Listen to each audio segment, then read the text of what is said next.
What's going on, everybody? Cleepus Tech here, coming back at you with another video. In this video, we're going to be doing a quick comparison between the Samsung Galaxy A23 5G and the Samsung Galaxy A53 5G. Now, as always, before we go any further, I do want to remind you to hit that subscribe button, and if you want to learn more about either of these phones individually, I will be linking to several other videos about them in the description, as well as some information about pricing, availability, and some of my favorite smartphone accessories. But with that being said, let's get into it. So with the Samsung Galaxy A23 5G, we're getting a 6.6-inch 120Hz PLS LCD display with a resolution of 1080p, a PPI of 400, an aspect ratio of 20:9, and an 82.5% screen-to-body ratio. With the Samsung Galaxy A53 5G, we're getting a 6.5-inch 120Hz Super AMOLED display with a resolution of 1080p, a PPI of 405, an aspect ratio of 20:9, and an 85.4% screen-to-body ratio. So in general, both of these phones have really good displays, and compared to other mid-range phones, they definitely are some of the best. But in general, I feel like the Samsung Galaxy A53 5G with a Super AMOLED display versus a PLS LCD definitely does have a bit of an advantage. First of all, the brightness and overall colors are going to be a little bit better on a Super AMOLED, making the image quality quite a bit better. And in addition to this, with the Super AMOLED, the viewing angles are also a little bit better on the A53 5G. So if you're outside in the sun, for example, or really just in any brighter area in general, the A53 5G is going to be quite a bit easier to see. But on the other hand, at 6.6 inches versus 6.5, the A23 5G is technically a little bit larger, although I really can't tell the difference that much. I mean, it is there, but it's definitely not as big a difference as like a 6.4-inch display versus a 6.8. But that being said, of course, if you do want the largest display between the two, the A23 5G will actually have an advantage. But otherwise, I do think the Super AMOLED display makes the image quality with the A53 5G quite a bit better. So in general, between the two, if you're really going to be consuming a lot of content, I would personally go with the A53 5G. But either way, when it comes to the display, both phones are really good, and you're not going to go wrong with either. Now for storage, the Samsung Galaxy A23 5G is getting 64GB of internal storage with microSD card expansion, and the A53 5G is getting 128GB with microSD card expansion as well. Now keep in mind, these phones each have other variants that have different amounts of storage, but if you get either of these phones through pretty much any US carrier, this is the storage you're going to get. And with that in mind, the Samsung Galaxy A53 5G does have double the storage, giving it a pretty significant advantage. Now on one hand, with 64GB, especially with the microSD card expansion, the A23 5G is not bad by any means, and for the average user, as long as you're at least a little mindful of what you're putting on your phone, and you be sure to utilize the microSD card, you're really not going to go wrong with this phone. But on the other hand, if you're more of a power user, if you're constantly downloading all kinds of apps, especially stuff like games, the A53 5G with 128GB is going to be quite a bit better. Now for security features, both phones have Face Unlock, and they both have fingerprint scanners as well. With the Samsung Galaxy A23 5G, it's right here on the power key, and with the A53 5G, it's right here on the display.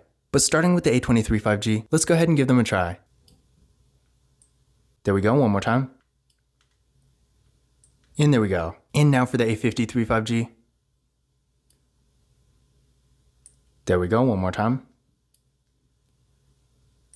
And there we go. So as you can see, both fingerprint scanners were real fast and responsive, no issues at all. And again, remember, both phones do have Face Unlock too, so if you want to use that instead, you always can. Now taking a look at the camera setups here, with the Samsung Galaxy A23 5G, we got a water drop notch for the front-facing camera. This camera is 8 megapixels. Then on the back, we got a full quad camera setup with a 50 megapixel main camera, a 5 megapixel ultra-wide camera, a 2 megapixel macro camera, and a 2 megapixel depth sensing camera. And for video, this phone has a max recording quality of 1080p in both the rear and front cameras. With the Samsung Galaxy A53 5G, we got a hole punch design for the front-facing camera. This camera is 32 megapixels. Then on the back, we got another quad camera setup with a 64 megapixel main camera, a 12 megapixel ultra-wide camera, a 5 megapixel macro camera, and a 5 megapixel depth sensing camera. And then for video, the Samsung Galaxy A53 5G has a max recording quality of 4K in both the rear and front cameras. So if you're recording a lot of videos, definitely keep this in mind. But in general, as far as the features go, aside from the 4K video recording, both of these phones have pretty much the same kind of stuff, including an ultra-wide camera and a macro camera. So if you're taking a lot of photos and you want a wider variety of features, either phone is going to be a great choice. That being said though, although still not being nearly as good as a $1,400 flagship phone, for example, the Samsung Galaxy A53 5G does still have significantly better photo quality than the A23 5G, so if mobile photography is really one of the primary things you're doing with your phone, then I would definitely go for the A53 5G instead. But that being said, if you're just taking a few photos here and there, maybe to share on social media for example, the A23 5G is still going to get the job done just fine. Now when it comes to RAM and processor, with the Samsung Galaxy A23 5G, we're getting 4GB of RAM with the Qualcomm Snapdragon 695 5G processor. With the A53 5G, we're getting 6GB of RAM with the Samsung Exynos 1280 processor. In general, when it comes to overall performance, I honestly don't really think you're going to notice a significant difference between the two. In theory, the Samsung Galaxy A53 5G should be a little bit faster, but honestly, I don't really see it. I mean, both phones are really fast for what they are. Neither of them is nearly as fast as a flagship phone, and if you're on your phone a lot doing higher performance mobile gaming and stuff like that, just keep in mind these phones really aren't meant for that kind of activity, but for more basic everyday things like web browsing, social media, stuff like that, you really won't go wrong with either of them. Now that being said, I did run Geekbench 5 benchmark tests on both of these phones, and here are the scores I got. Again,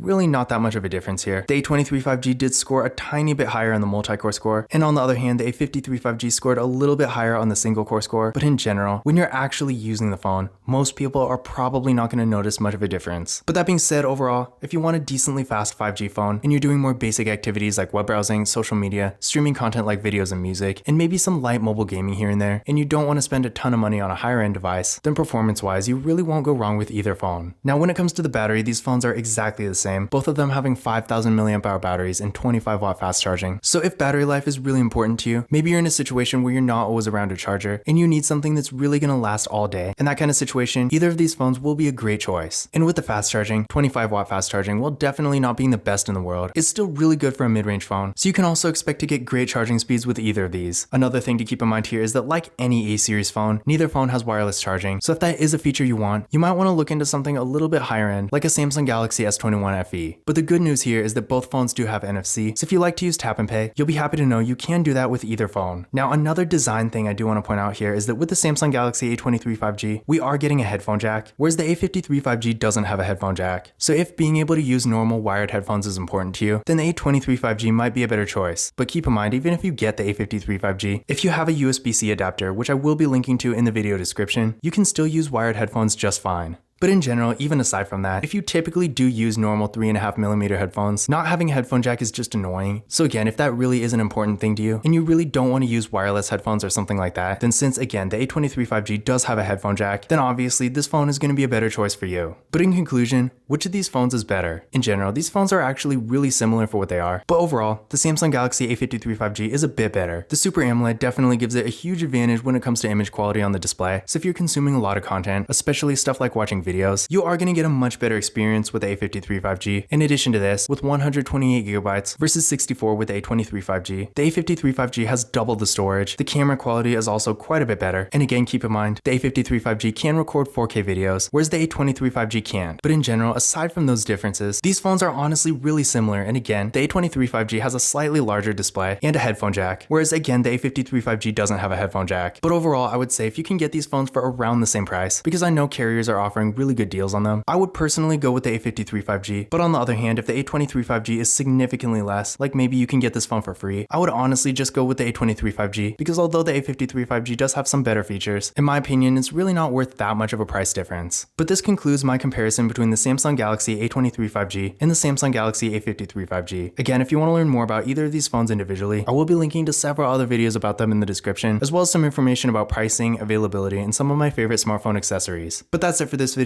If you enjoyed it and found it useful, be sure to give it a thumbs up and hit that subscribe button. Don't forget to follow Kalipa's Tech on Twitter and Instagram. And as always, I will see you in the next video.